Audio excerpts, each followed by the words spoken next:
It's an honor to have the President of Ukraine with us. We've had a lot of good discussions, a lot of good talks, and I think progress is being made, very substantial progress in many ways. We had a good meeting, as you know, just a short while ago with the President of Russia, and I think there's a possibility that something could come out of it, and today's meeting is very important. We have, I guess, the seven very powerful leaders from Europe, and we're going to be meeting with them right after this meeting, and thank you very much for being here. Thank you so much, Mr. President. If I can, first of all, thank you for invitation, and thank you very much for your efforts, personal efforts to stop killings and stop this war. Thank you, and using this opportunity, many thanks to your wife, First Lady of the United States. She sent a letter to Putin about our children, abducted children, and my wife, she, First Lady of Ukraine, she gave the letter. It's not to you, to your wife. Oh, I want it. Yeah. So we are saying this sensitive topic, yes, please. And thanks to our partners, and that you supported this format, that after our meeting we're going to have leaders who are around us, UK and France, Germany, Italy, Finland, EU, NATO, I mean all partners around Ukraine supporting us. Thanks to them, and thank you very much for invitation. Thank you very much for being here. President Trump. Do you think it's fair? Yes, Peter, go ahead. Thank you, President Trump. So, President Zelensky, you say in a post on X today, Russia must end this war, which it itself started. President Trump, you say President Zelensky of Ukraine can end the war with Russia almost immediately if he wants to. Which is it? Yeah, I think that's true. I think we're going to have a meeting. I think if everything works out well today, we'll have a trilat. And I think there will be a reasonable chance of ending the war when we do that. And is this the end of the road for American support for Ukraine? Is today's meeting deal or no deal? I can never say that. It's never the end of the road. People are being killed, and we want to stop that. So I would not say it's the end of the road. No, I think we have a good chance of doing it. It's been almost 4 years now that a lot of people were killed last week. A lot of people last week. I mean, millions of people killed, but a lot of people last week for whatever reason. A big number, a lot of soldiers, on both sides. And I know the president, I know myself, and I believe Vladimir Putin wants to see it ended. And as you met with Putin on Friday, today you've got President Zelensky here. As you listen to Russia and Ukraine, which side has the better cards? Right Well, now? I don't want to say that. I'm just here to be. Look, this isn't my war. This is Joe Biden's war. He's the one that had a lot to do with this happening, and we want to get it ended. And we want it to end good for everybody. We want it to end good. The people of Ukraine have suffered incredibly. President Zelensky, are you prepared to keep sending Ukrainian troops to their deaths for another couple years, or are you going to agree to redraw the maps? Thank you for your question. So, first of all, we live under each day attacks. You know that today have been a lot of attacks and a lot of wounded people, and the child was dead, small one year and a half. So we need to stop this war, to stop Russia, and we need support, American and European partners, and we will do our best for this. So, and I think we show that we are strong people, and we supported the idea of the United States, personally of President Trump, to stop this war, to make a diplomatic way of finishing this war, and we are ready for trilateral, as President said. This is a good signal about trilateral. I think this is very good. Thank you. Mr. President,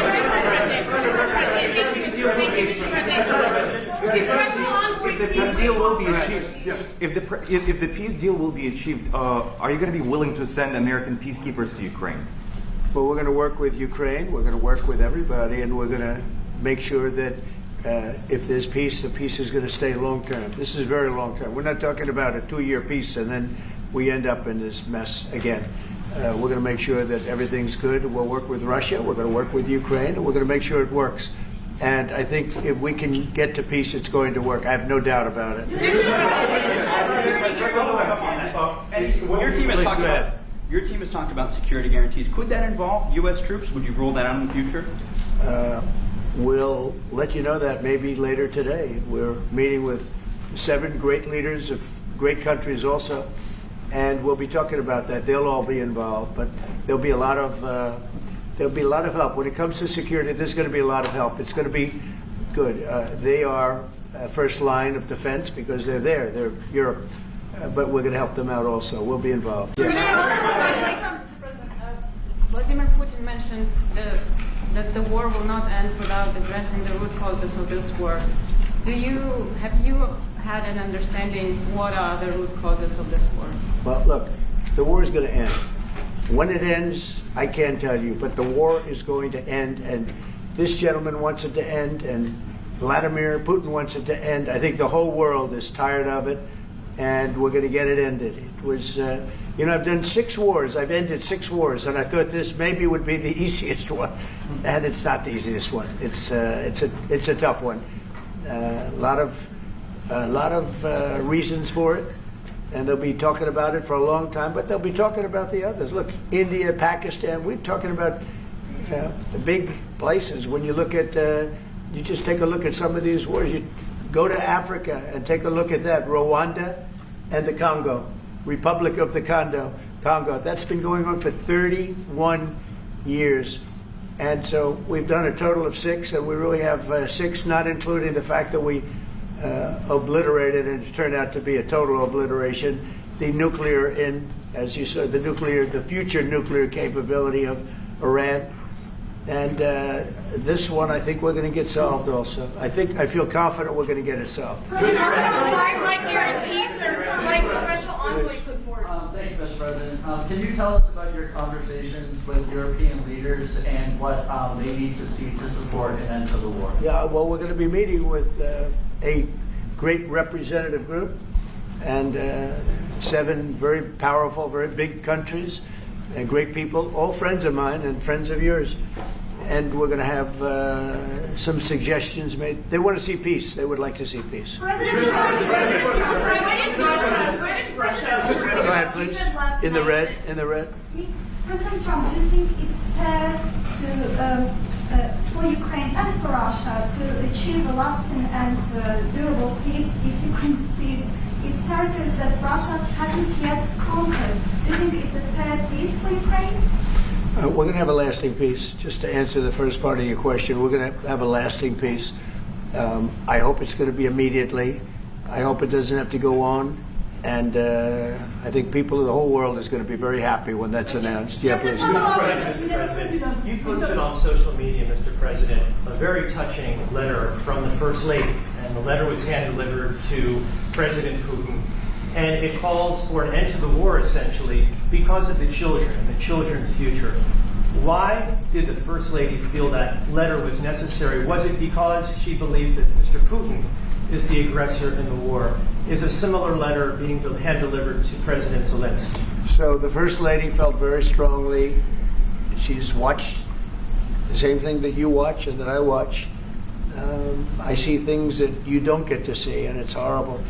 But when she's got a great love of children, she has a wonderful son that she loves, probably more than anybody, including me. I hate to say it, but she loves her son. She loves children, and she hates to see something like this happening. And that goes for other wars too. I mean, she sees the heartbreak, the parents, the funerals that you see on television. Always funerals. We want to see something other than funerals. No, she felt it was a beautiful letter. It was very well received by him, and she did ask me to say, she would love to see this end. She would love to see it end, and she says it very openly, very proudly, and with great sorrow because so many people have been killed. Last week, Brian, go ahead, brother. Yes, sir. I've got a question for each of you. Yes. First of all, President Zelensky. You look fabulous in that suit. I said the same thing. Yeah, you look good. I said the same thing. Yeah. Isn't that nice? That's the one that attacked you last time. See, now he's. I remember that. I love it. You look wonderful. No, my first question for you, But President you Zelensky. are in the same suit. You see, I changed. You are not. Maybe yours is much better. please. Real quickly, upon peace, God willing we get peace, are you open to holding an election in your country? Yes, of course. We are open for election, yes. We have to do safety circumstances. And a little bit, we need to work in the parliament, because during the war you can't have elections, but we can do security. We need, maybe, how to say, we need a truth, yes, everywhere, in the battlefield, in the sky, in the sea, yeah, to make possible for people to do democratic, open, legal elections. So you say we are ready. during the war you can't have elections.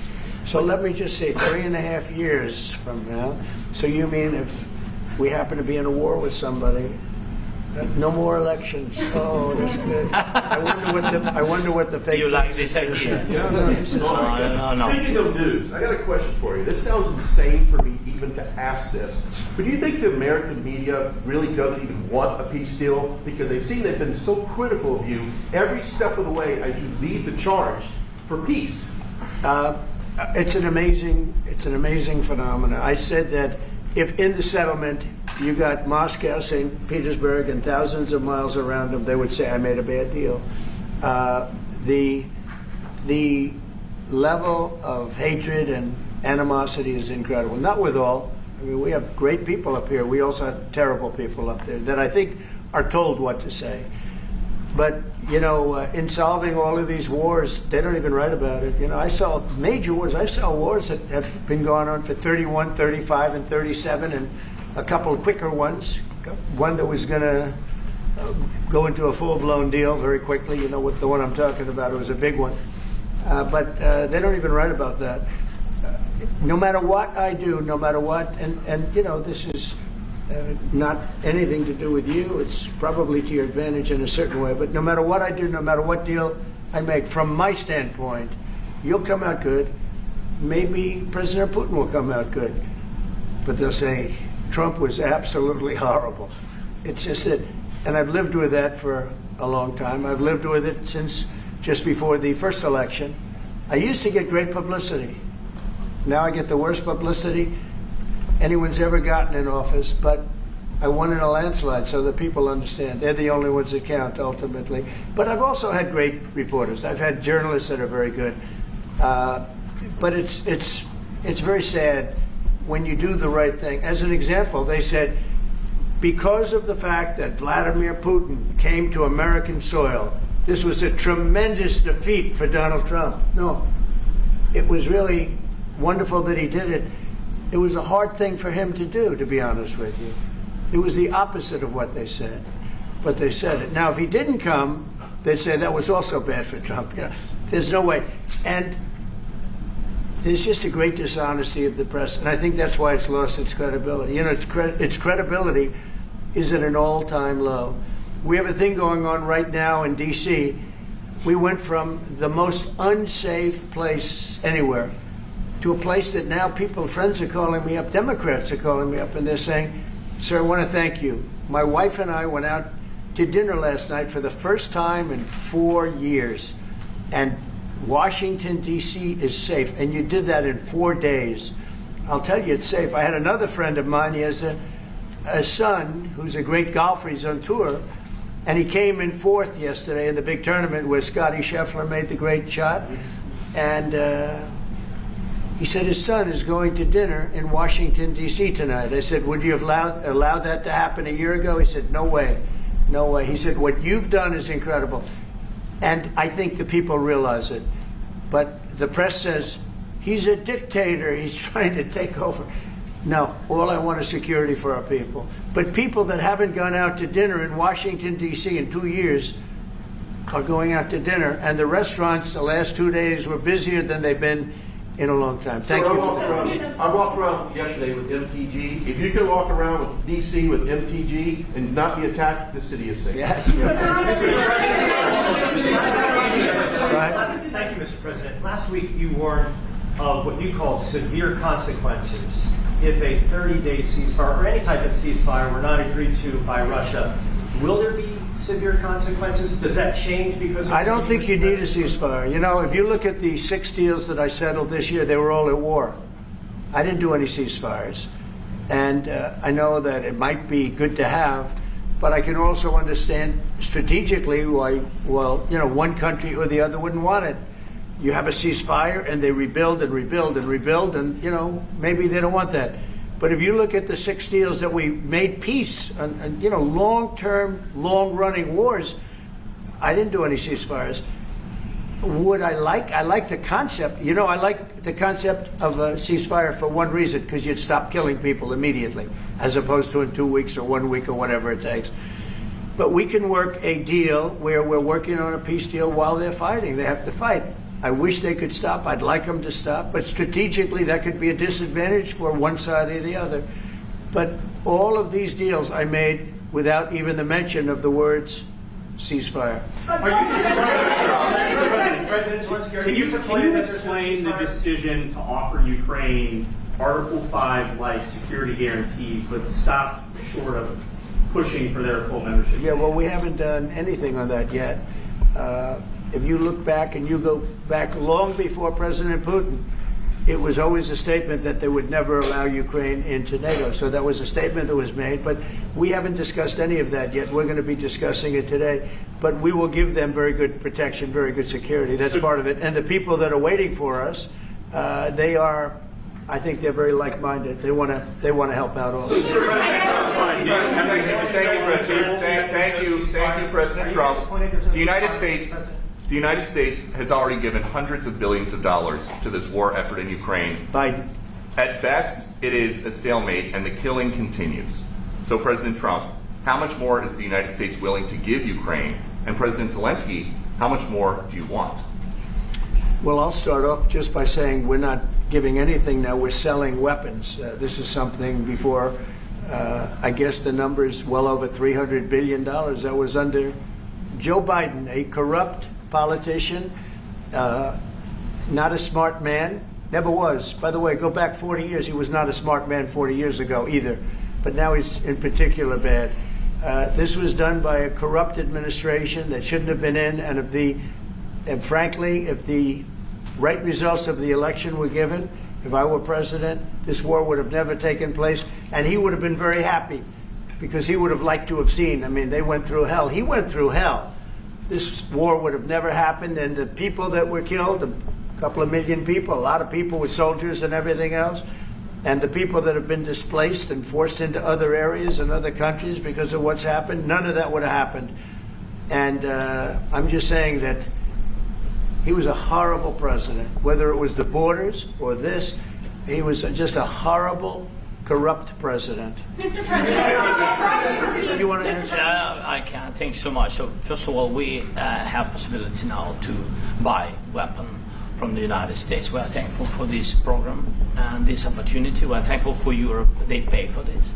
And through NATO program, for example, Pearl and etc., we have some programs where we can have some money to finance this. And this is a part, I think, it's not a part for the war and to defend us. It also will be a part for security guarantees, to strengthen our army, to rearm Ukrainian army. This is very, very important.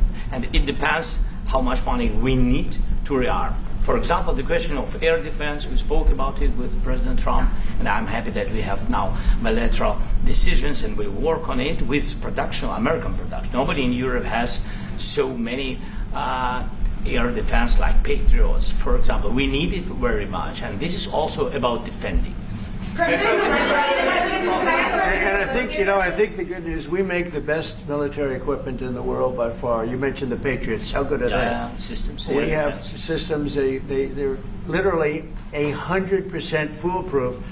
And it's really like shooting two bullets, two bullets hitting each other in the air in a space like this. The chance is 100%. It's 99 to 100%. So we sell the equipment to NATO. And NATO does what, I don't know what the arrangement is that you have with, but I know that they want you to have the equipment. and we're getting the best equipment in the world, but they pay us for the equipment. Under Biden, it was just crazy what was going on. I believe the number is over 300. I think it could be $350 billion worth of equipment and money and everything else. And we've made more progress in settling this war in the last 2 months than they made in 4 years. This should have been settled a long time ago, but it should have never happened. Yeah, please. You pushed out on social media. All right, Brian, go first. You pushed out on social media about doing away with mail-in ballots and potentially electronic voting machines. Can you explain on that? How? Well, I will. That's a very off-topic. Just really quickly, mail-in ballots are corrupt. Mail-in ballots, you can never have a real democracy with mail-in ballots.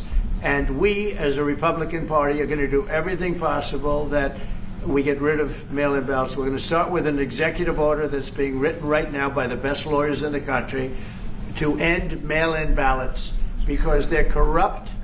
And do you know that we're the only country in the world, I believe, I may be wrong, but just about the only country in the world that uses them because of what's happened, massive fraud all over the place. The other thing we want change are the machines. For all of the money they spend, it's approximately 10 times more expensive than paper ballots. And paper ballots are very sophisticated with the watermark paper and everything else. We would get secure elections. We'd get much faster results. The machines, I mean, they say we're going to have the results in 2 weeks. With paper ballots, you have the results that night.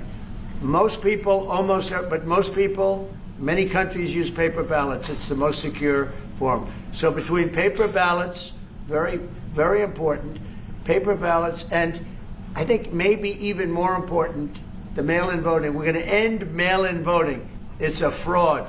If you have mail-in vote, even Jimmy Carter with this commission, they set it up.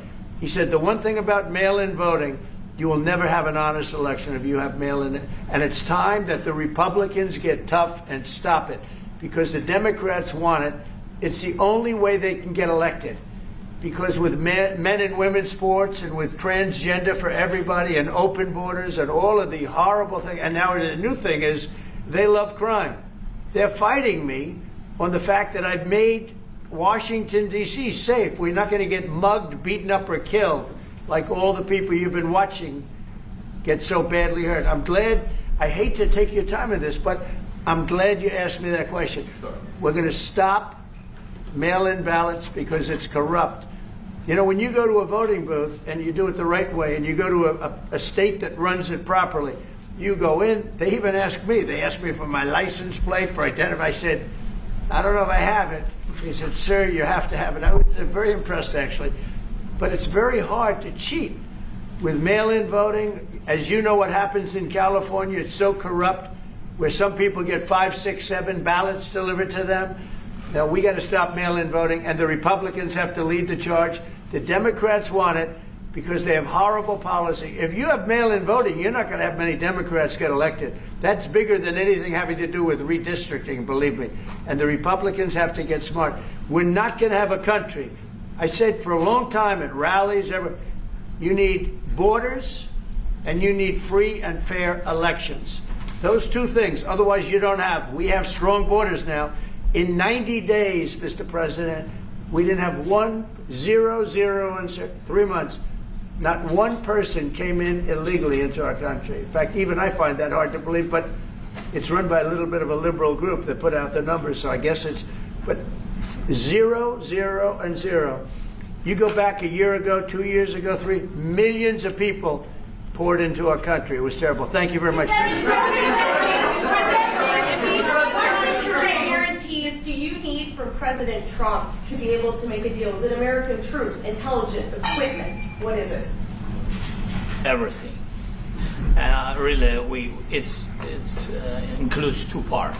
First, strong Ukrainian army. That's what I began to discuss with your colleagues.